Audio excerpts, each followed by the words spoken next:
charpentiers, cordonniers, laboureurs, fermiers, agriculteurs, etc., etc. Les gens, voilà, commerçants, etc.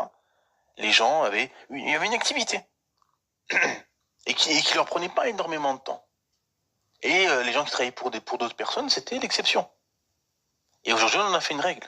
On en a fait une règle imposée, voilà, et on autorise seulement 5 semaines de congé par an, etc., etc. Et en fait, quand on va en profondeur, je vais pas m'étaler sur le travail parce que c'est pas le but et le sujet du jour, mais c'est vrai quand vous réfléchissez bien, le monde du travail, c'est un peu, en fait, ce qu'on veut, on veut comment dire, acheter votre âme. En fait, si on va en profondeur. Le travail, c'est ça. Comment il est fait en Occident aujourd'hui? En fait, c'est votre âme. C'est pour ça que quand vous êtes musulman et que l'islam occupe une grande partie de votre vie et que ça se voit, souvent vous êtes mal vu dans une entreprise. Et souvent, on vous écarte de l'entreprise. Parce que les gens sentent que vous êtes quelqu'un qui a autre chose qui l'occupe. Et en fait, ce que veulent aujourd'hui les sociétés, ils veulent des semi-esclaves.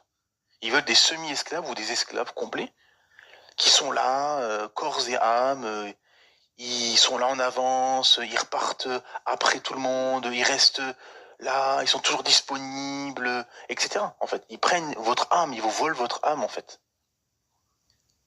C'est pour ça que c'est très compliqué pour un musulman de rentrer dans ce système de travail parce que inéluctablement, il y a ce souci de finalement, c'est presque un dogme en fait.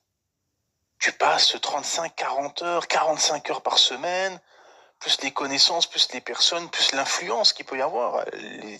Si vous travaillez avec des personnes qui sont pas musulmanes en majorité, que dans le dépôt, dans l'endroit, dans les bureaux, là où vous êtes, il y a toute la journée de la musique qui pénètre vos oreilles et malgré vous, les gens avec des blagues, comment dire, voilà, on sait comment c'est dans le monde du travail, hein, c'est pervers, c'est corrompu, il y a beaucoup de nuisances, de malveillance, de médisance, etc., etc. Donc il y a les boulots halal haram, parce qu'on parle souvent de boulot, c'est un travail halal, c'est un travail haram. Mais il y a aussi plus profond que halal haram. Il y a comme dans le hadith, au milieu, entre le halal et haram, il y a les ambiguïtés. Et vous avez beaucoup de boulots comme ça, c'est halal en apparence, mais derrière, euh, il y a des problématiques, il y a un éloignement comment dire, de votre religiosité et une baisse de foi, bien évidemment. Je referme cette parenthèse parce qu'on aura l'occasion d'en reparler, Inch'Allah, mais le travail, il y a beaucoup, beaucoup à dire sur le travail, comment il est fait aujourd'hui en Occident.